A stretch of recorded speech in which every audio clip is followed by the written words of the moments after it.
Oh, that's so sad. I'm sad. We should have a. I don't know. There should be some type of formal thing. So this is the last time I get to see everybody? In this room. In this room. Oh, yeah. We got 5 weeks left, guys. Let's go. I have no opening statement because I have nothing in my head. So fire away. I feel like you've been pretty complimentary of Dennis Gates earlier this season and kind of knew some of that staff. Maybe just what, I know you weren't in the SEC last season, but they obviously had a tough one. What have you seen from them in this turnaround? Well, I'm really happy for him because I'm a huge fan of his.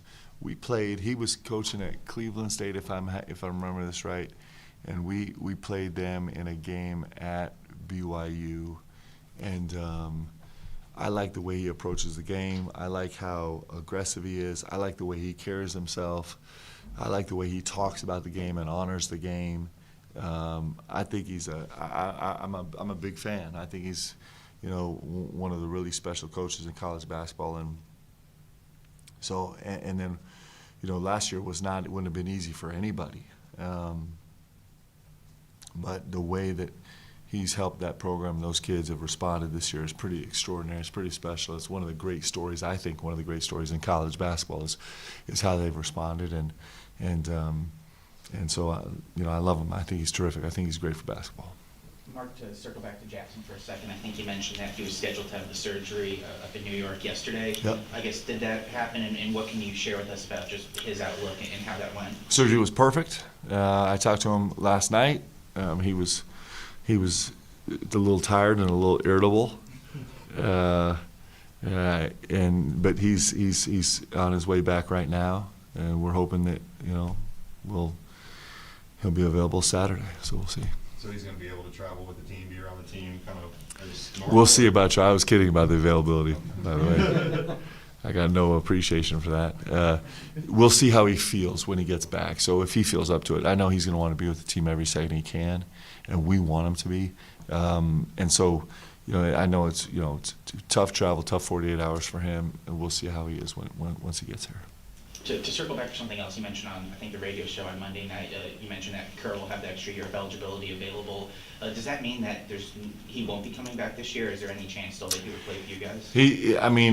We're past the window now where he could actually get back. It's just been a little bit stubborn of a healing process, and so he just hasn't reached the benchmarks that he needs to get to in terms of the healing process. Mark, how much would Saturday kind of just be a shot of confidence to get a win? Not that you guys don't have confidence, but kind of get some of that big game swagger back that you guys had for the first 3 months of the year, Yeah. but kind of lost the last couple big games that you guys have played in. I think it's just I think this league is really spectacular, and you just see last night. Everything turns upside down every single second of the way, right? And so I think you want to get every single win you can, and you understand what it is, and I think that it's really imperative for everybody in this league, that you understand that how great the level of competition here is, and it shouldn't ever affect your confidence, actually. We would love to win. We'd like to go into the SEC tournament on a little bit of a run, because it just makes you feel good. But it won't have any impact on our confidence level or our belief in our guys. I would like to get through the game healthy, so that's a huge priority for us. How quick did the season went by for you? Pretty quick? It's so fast. It's so fast. It's too fast, actually. But it's been, we get to play our last game of the regular season on Saturday, and it's just been an epic, dramatic, incredible, wonderful, painful journey. All the things that you want in it, and we can't wait to get to the postseason. How did Lamont and Andrew especially come out of that LSU game? They came out perfect, so I'm super grateful for that. So they're doing really, really well. Every day that we move forward, I think that they gain and we gain a little bit more confidence in their health. So that's been a real blessing. Mark, is there some type of value in having permanent clarity on Jackson, knowing this is going to be the group that you have, knowing that Andrew and Lamont are back to full strength, that practice is going to be the guys you have? Yeah, in terms of strategy and planning and kind of getting your mind wrapped around the roster, yes. You just knowing what you have is incredibly helpful, for sure. Missouri is one of the better offenses in the country. Just what are maybe a couple things that really make them go, and that how do you think you match up against them defensively? Yeah, they're almost 22% of their possession are in transition, and they're a really, really high-level steals team. They're one of the best steals teams in the country. But if you look at it, if you kind of dig deeper into the numbers, their transition is still prolific, even if you take out the steals numbers. So they're pushing in transition really hard. They have incredibly capable shooters that are dangerous. They have really dangerous perimeter players. They've got a non-traditional starting 5-4 who's unbelievable in ISO. He's coming off more ball screens than any big in our conference for sure, and he's really, really effective at it. They have an ability to kind of focus in on some places they want to attack and come back to them over and over and over again. I think Coach Gates does a great job. Dennis does a great job with that. They're kind of a really well-constructed roster. There's some similarities kind of just to the general sense. We run a lot of the same actions offensively. We kind of value spacing in the same way offensively. There's personnel. There's some familiarity and just kind of putting the roster together. I think they're a really good team, and clearly they've been terrific offensively. You talked about kind of last night's get results and the conference turning upside down on its head. I just wonder, how much do you pay attention to the seeding and where you guys are at potential matchups, or is it still too early? Well, now we're doing it, a lot because it's just fun, right? There's these little websites where you go on and you're like, okay, if they win and they win and they win, it's like a mind-numbing endeavor. And it's March. I mean, this is the best. I think sometimes we might misread that there's a difference between fans and players and coaches, and there's really not. Except if it's conceivable, as a staff and as a group of players, we might be more excited about everything that comes with postseason than BBN, which seems impossible, right? But so we love every bit of it. There was a moment after, I think Colin had made 2 or 3 threes, and he took a three from maybe 28 feet that was a little contested and fairly early in the shot clock. Maybe not the shot that you want there, but would he have had the confidence to do that 3 months ago? And do you like that part of it going into, maybe you don't want to see that shot in the NCAA tournament, but the thinking behind it? Man, that's a fun question to play with.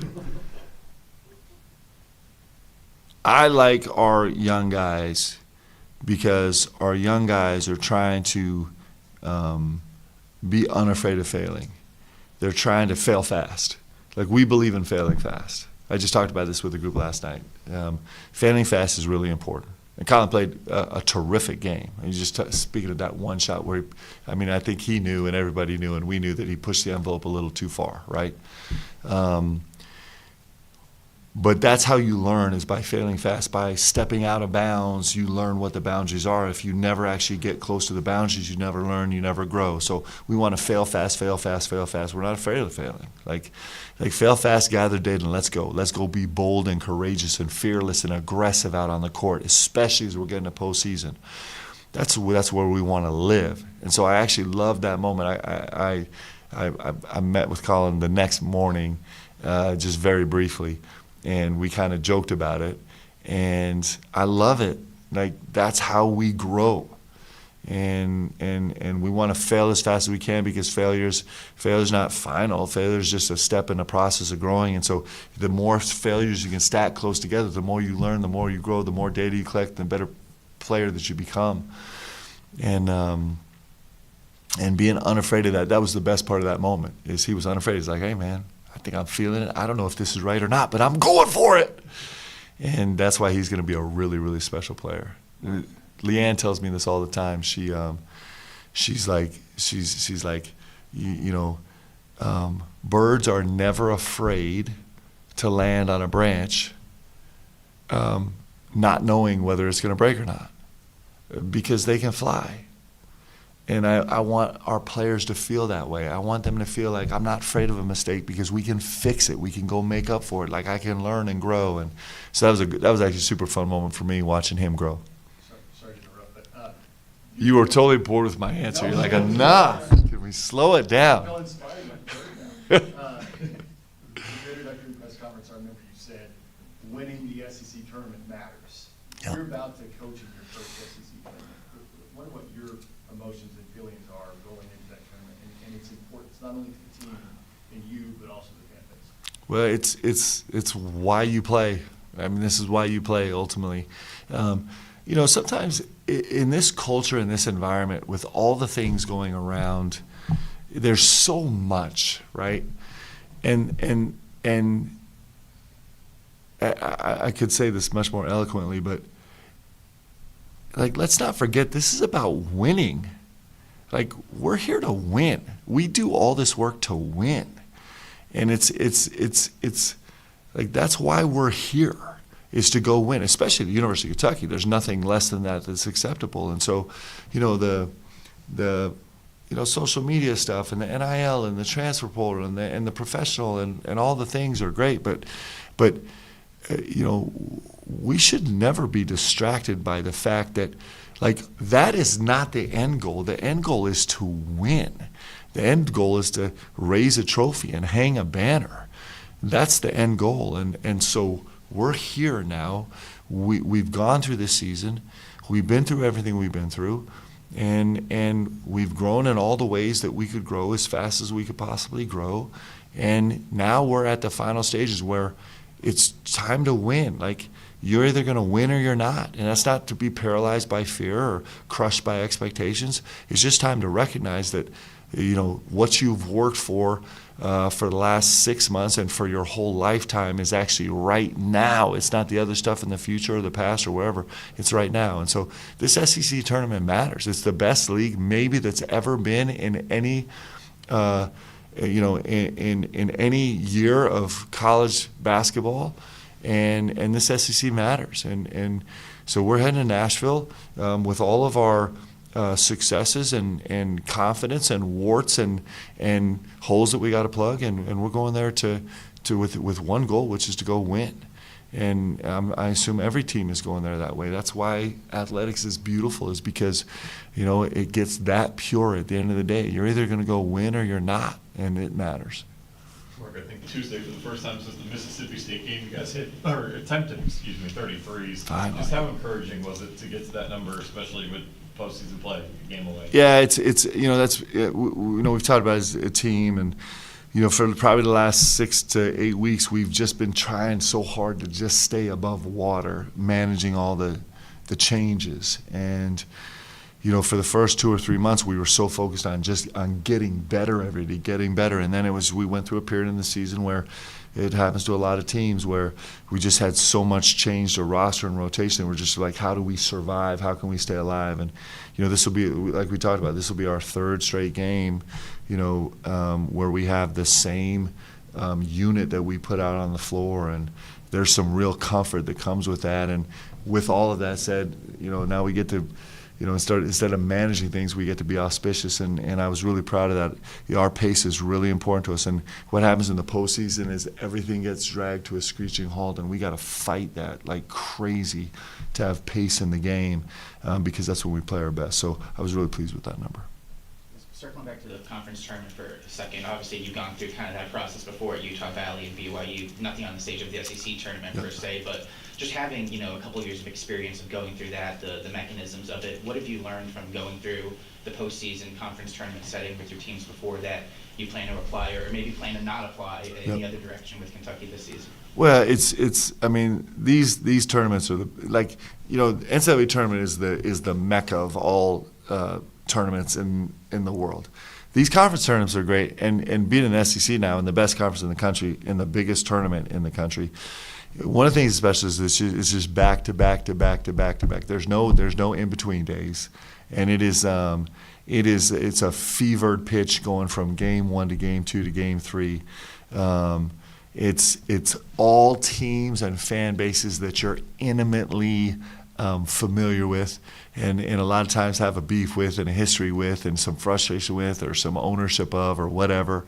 And it's a really unique dynamic. It's really special. And so, with that said, our goal is just to be as ambitious and aggressive and focused as we can. And it's everything at hyper warp speed, right? God willing, you win your first game and you roll back to the hotel and get everyone treatment, and you're immediately on. All the emotion is gone, and you're immediately focused on to the next, prepping for the next game, and which is going to happen in 22 hours, and that's a beautiful thing. It's so condensed, and so we love it, and we'll stay laser focused on it and see where we get. 5 years ago this week, COVID hit, and then just everything stood still. What was that experience like for you 5 years ago, going through an uncertain period of time, especially with NCAA coming up and that type of thing? What do you recall about that? Well, listen, the COVID was way more serious than basketball, so I'll just put that as a foundational statement. It was way more far-reaching and way more important than anything that we do in basketball. The whole thing was devastating. On our little tiny slice of basketball, it was devastating. We had a great team. We were a top 20 team. I think the first team at BYU in a decade that had been a top 20 ranked team. We had a bunch of seniors that had never been to the NCAA tournament in their tenure at BYU, and guys that had just gelled together and kind of defied all the odds to put together an unbelievable product, unbelievable team on the floor. And so we're in full prep mode to go, and the announcement comes out. And so what I remember most is like the absolute like gut-wrenching, guttural devastation of my guys. It was devastating. Just on that little slice of the part of basketball that just mattered to us individually, it was devastating. And it's one of those things that we have these throughout our life that help you get better at being present and enjoying every single moment, because you just know you might not get a next one. And those guys, those seniors who'd worked their entire lives to finally get over the hump and earn that opportunity to go play in that tournament as a team that was pretty hot and pretty exciting, to lose that is just a reminder of like, let's make sure that we never take for granted a day again. And that's what I remember. Ansley was knocking down some shots, and not to be disrespectful to him or what else he provides for your team, but he just wasn't scoring. It was like a ghost of Ansley. I don't know, like, what happened? Because he really found a groove there, like around the Vandy game. Yeah. A lot of confidence, knocking down shots, like the game at Vandy. I remember it was a good one for him. So what's it going to take for him to kind of do that more consistently here when you're going to need him? His numbers are insane. Like, if you look at his numbers, guys, it's crazy what he's done. His percentages are just ridiculous. Like, he's in such rarefied air. And so it makes you feel really confident. You could either walk into Saturday, which is a huge, going to be an epic game against Missouri, and then walk into the SEC tournament with your guy being one of the elite shot makers in all of basketball percentage-wise, or you could walk in with him being average. And I like walking with the elite guys because I think that gives you more confidence. I don't worry about Ansley for a second. He's put together a spectacular year, and I think he just is so desperate to have a little bit more, like just for us to be together a little bit longer. And so he'll function at a high level. Yeah, Kobe, I know you raved about kind of the stuff he does outside of scoring, his defense, everything. So I know he provides a lot, but what would it take for him to be kind of more than like a once every 3 or 4 games he pops off, once every 5 games? Yeah. Could he become like a once every other game? I think he'd be every game. I think he can be every game, and so I think he's got big stuff in store here in this next month. It's going to be really exciting. With the defense, the numbers have looked a lot better over the last month or so. How much it is just having, We got into the 50s, guys. Whew.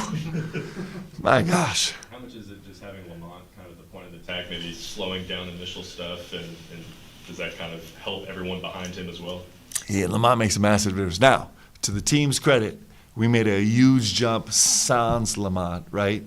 And then him coming back is, I mean, come on. Like, it makes such a difference for us having him at the point of attack. It just is, it's a massive difference. So it's both the impact that he has on the game, which is incredible. He's done it his entire career. And then the rest of the team catching up. I think still in the last 7 games now, we've been a top 20 defensive team. And clearly that's, you know, you can't have a chance. You don't even have a chance to be competitive if you can't function defensively. Thanks, guys. I'm sad. Hope you guys have a